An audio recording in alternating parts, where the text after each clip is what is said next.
ఆసరా పెన్షన్దారులకు 4000 pension ఇస్తామన్నారు. 5వది ఇవ్వలేదు, fail.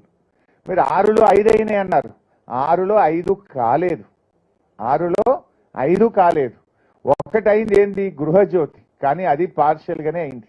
రాష్ట్రంలో 91 లక్షల మంది వైట్ రేషన్ కార్డు హోల్డర్స్ ఉంటే గృహజ్యోతి మీరు ఇచ్చింది కేవలం 30 లక్షల మందికి.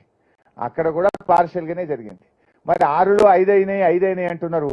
6లో 5 కాలేదు. ఇది నిజం. కానీ ఒక గోబల్స్ ప్రచారాన్ని తిరిగి చేస్తా ఉన్నారు. ఇలా మీరు అందరికీ మోసం చేసినారు. ఎవరికి మోసం చేయలేదు? రైతులకు మోసం, మహిళలకు మోసం, పేదలకు మోసం, విద్యార్థులకు మోసం, నిరుద్యోగులకు మోసం, ఉద్యోగులకు మోసం, గొల్ల కుర్మలకు మోసం. ఇవన్నీ కూడా మీరేం చెప్పారు? ఇవాళ రైతులకు 6 విషయాలు చెప్పారు.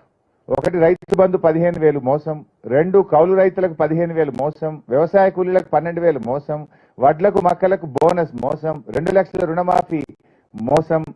6వది మీరు చెప్పింది రైతులకు 24 గంటల కరెంటు, అది మోసం. 6 విషయాలు రైతులకు ఇచ్చిన ఏ ఒక్క హామీ నిలబెట్టుకొని కాంగ్రెస్ కు ఈ రాష్ట్రంలో రైతులు ఎందుకు ఓటేయాలని ఈరోజు ఆలోచిస్తా ఉన్నారు. ఇకపోతే మహిళలు, ఇందాకే చెప్పినట్టు రాష్ట్రంలో 18 ఏళ్లు నిండిన మహిళలందరికీ 2,500 రూపాయలు ఇస్తామని మోసం చేసినారు. ఒక్కొక్క మహిళకు కాంగ్రెస్ పార్టీ 4 నెలలు పోయి ఇప్పుడు ఇంకా 2 రోజులు అయితే 5 నెలలు అవుతుంది. 5 నెలలకు గాను పార్లమెంట్ ఎన్నికలు జరిగేలోపు 5 నెలలు నిండుతాయి. అంటే ప్రతి మహిళకు 12,500 రూపాయలు కాంగ్రెస్ పార్టీ బాకీ పడ్డది. కాంగ్రెస్ పార్టీ మహిళల ఓటు అడిగే ముందు 12,500 రూపాయలు చెల్లించినాకనే ఇలా ఓటు అడిగే నైతికత కాంగ్రెస్ ఉంటుంది. 3వది పేదలు, ఆసరా పెన్షన్దారులు. ఇలా బాధాకరం ఏంటంటే 4,000 మాట దేవుడెరుగు కానీ ఈ 4 నెలల్లో జనవరి నెల పేదలకు ఇచ్చే పెన్షన్ను ఎగరగొట్టేసింది. ఆ 2,000 కూడా ఇవ్వలే. ఒక నెల జనవరిలో వృద్ధులకు వితంతువులకు పెన్షనే ఇవ్వకుండా ఎగరగొట్టేసినారు. అన్న వస్త్రానికి పోతే ఉన్న వస్త్రం పోయినట్టు 4,000 ఆశపడితే ఒక నెల 2,000 పెన్షన్ ఎగరగొట్టి పేదలకు అన్యాయం చేశారు.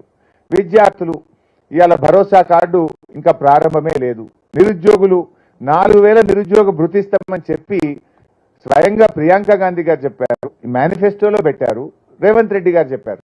మేము అసెంబ్లీలో ఎప్పటి నుంచి అమలు చేస్తారంటే బట్టి విక్రమార్క గారు లేచి మీరందరూ సాక్ష్యం దానికి, మేము నిరుద్యోగ భృతి ఇస్తామని ఎక్కడా చెప్పలేదు, 6 గ్యారెంటీల్లో చెప్పలేదు, ఎన్నికల్లో చెప్పలేదు అని నిండు అసెంబ్లీలో పట్టపగలు అబద్ధమాడి చేతులు ఎత్తేసిన తీరు పట్ల ఇవాళ రాష్ట్రంలోని నిరుద్యోగులు చాలా తీవ్రమైనటువంటి ఆగ్రహంతో ఉన్నారు.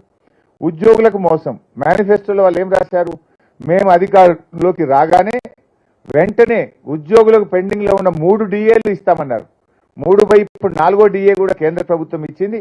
ఇవాళ 4 డిఏలు పెండింగ్ పెట్టి రిటైర్ అయిన ఉద్యోగులకు పెన్షనరీ బెనిఫిట్స్ ఇవ్వకుండా రాష్ట్రంలోని ఉద్యోగులను కూడా కాంగ్రెస్ పార్టీ మోసం చేసింది. అందువల్ల ఇవాళ రాష్ట్ర ప్రజలు తప్పకుండా నిజంగా మార్పు కోరుకుంటున్నారు. నిజంగా ఈ కాంగ్రెస్ పార్టీ